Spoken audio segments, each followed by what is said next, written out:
Uning barmoqlari tasodifan qo'limga tekkanida, tanam shunday titradiki angladim. Men endi faqat sadoqatli xotin emas, yillar davomida unut bo'lgan ehtiroslar asirasi ekanligimni. Assalomu alaykum, aziz obunachilar. Siz bilan yana birga bo'lib turganimdan xursandman.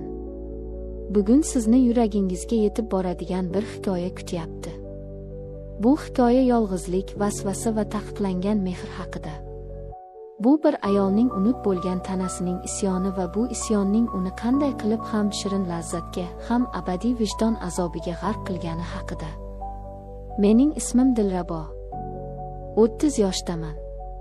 Turmush qurganman, 2 nafar farzandim bor. Erim Anvar yaxshi inson, oilasini boqadi, lekin ishi tufayli ko'pincha uyda bo'lmaydi. Uzoq safarlarga ketadi, qaytib kelganida esa charchagan, menga deyarli e'tibor bermaydigan bo'lib qolgan. Bizning munosabatlarimiz allaqachon sovib ulgurgan. Biz bir uyda yashaydigan 2 begona edik go'yo. Men esa yolg'iz edim. Bu katta, hamma narsasi bor, ammo sovuq uyda yolg'iz edim. Yoshligim, ayolligim o'tib borayotganini his qilardim. Tanam mehr istardi, ehtiros istardi. Kechalari yostiqni quchoqlab yig'lardim. Ayolligim mening yoshligim, mening ehtiroslarim bu sovuq devorlar orasida so'nib borayotgandek edi. Tanam unut bo'lgandi, qalbim esa mehrga tashna edi. Hayotimga o'zgarishni yangi qo'shnimizning ko'chib kelishi olib kirdi.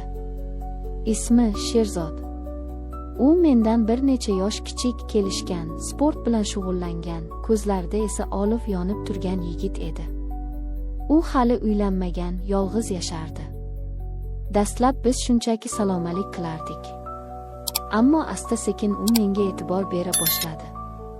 Men hovlida ish qilayotganimda devor ortidan menga qarab turganini sezardim. Ba'zan hovliga chiqib men bilan gaplashish uchun bahona topardi. Yordam kerakmasmi, Dilrabo opa, bugun juda ochilib ketibsiz. Uning nigohlarida men yillar davomida unutgan narsani, ayolga bo'lgan qiziqishni ko'rdim. Uning bu e'tibori meni ham hijolatga solardi, ham allaqanday shirin titroqqa. Yuragim tezroq ura boshlardi. Axir men turmushga chiqqan ayol edim. Lekin erimdan ko'rmagan mehrni shu yigitdan topayotgandek edim. Uning yoshligi, uning ishtiyoqi mening muzlagan qalbimga allaqanday notanish iliqlik olib kirardi. Bizning tasodifiy uchrashuvlarimiz, qisqa suhbatlarimiz ko'paydi. Men uni o'ylaydigan bo'lib qoldim. Bir kuni kechasi kuchli yomg'ir yog'di. Elektr o'chib qoldi. Uyim qop-qorong'u va sovuq edi. Qo'rqib ketdim. Shu payt eshik taqilladi. Ochsam, Sherzod. Qo'lida sham va fonar. Chiroq o'chib qoldi. Qo'rqmadingizmi deb xabar olgani chiqdim, dedi u mayin jilmayib. Men uni ichkariga taklif qildim. Oshxonaga o'tdik. Sham yorug'ida uning yuzi yanada jozibaliroq ko'rinardi. Biz jim o'tirardik. Faqat yomg'irning derazaga urilishi. Sukunat shunday og'ir ediki. U to'satdan qo'limni ushladi. Uning kaftlari olovdek issiq edi. Dilrabo, dedi u pichirlab. Endi u meni opa demagandi. Uning ovozidagi titroq mening butun vujudimga o'tdi. Men sizni doim o'ylayman. Yuragim qafasdan chiqib ketgudek urardi. Men nima bo'lishini sezib turardim va men bundan qo'rqardim va ayni paytda butun vujudim bilan xohlardim. Sherzod, qo'ying, dedim men zo'rg'a. Uning nafasi yuzimni kuydirardi. Boshim aylanib ketdi. Yillar davomida muzlagan tanamga go'yo olov tegib eritib yuborgandek bo'ldi. U lablarini labimga tekkizdi. Bu o'pich bu yillar davomida kutilgan, yashiringan ehtirosning, unut bo'lgan ayollikning portlashi edi. Mening butun vujudim erib ketdi. Mening sadoqatim, mening va'dalarim hammasi bir lahzada unut bo'ldi. Men bir og'iz gap aytishga ulgurmadim. U lablarini labimga tekkizdi.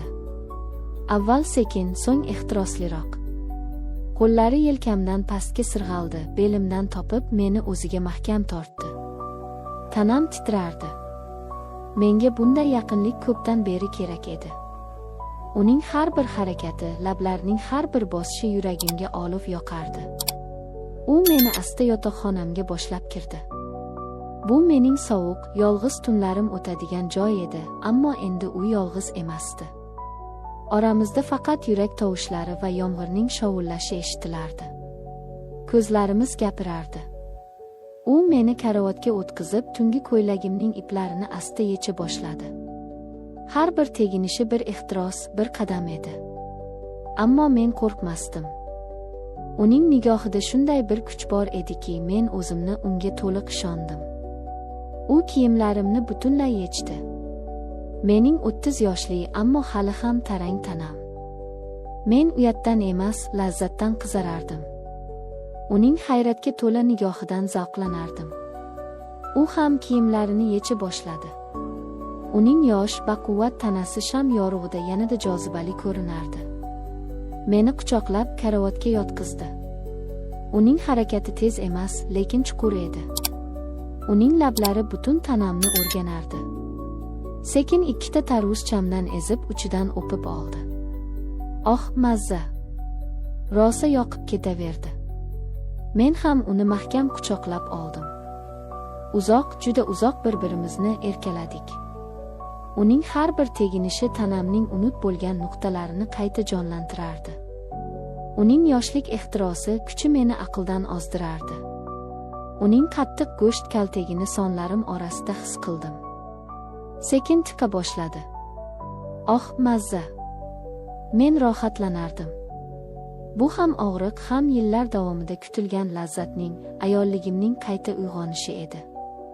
U meni tonggacha baqirtirdi, rosa rohatlandim. Ertalab bo'ldi. Yomg'ir tingandi. Ikkalamiz ham holdan toyib, charchab yotardik. Men uyg'onganimda u allaqachon kiyinib olgandi. U menga qarab jilmaydi. Kecha uchun rahmat, dedi u sekin. U peshonamdan o'pib chiqib ketdi. O'sha kundan keyin men boshqa dilraboga aylandim. Endi men shunchaki erining yo'liga qarab o'tiradigan ayol emasdim. Men yashirin sirga ega bo'lgan, ehtirosli ayolga aylangandim. Sherzod bilan yashirin uchrashuvlarimiz boshlandi. Erim safarda bo'lgan paytlari biz uchun bayram edi. Biz har kecha birga bo'lardik. Bu qo'rqinchli, ammo shunday shirin edi. Bir marta homilador bo'ldim. Yashirincha oldirib tashladim. Erim bilmasin deb uzoq qarindoshimnikiga borib keldim. Bu sir faqat men va Sherzodning o'rtasida edi. Hayot davom etmoqda. Men hali ham o'sha uyda, o'sha sir bilan yashayapman. Erim qachon qaytishini bilmayman. Qaytganda nima bo'lishini ham bilmayman. Lekin bir narsani aniq bilaman, eri yonida bo'lmagan yoki eri bo'la turib mehr ko'rmagan ayol uchun eng katta azob bu mehrsizlik va e'tiborsizlikdir.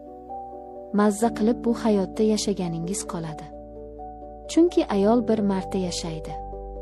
Kim bo'lishidan qat'i nazar, o'zini ayol ekanligini his qilib yashash kerak. Haqiqiy hayotim haligacha shunaqa.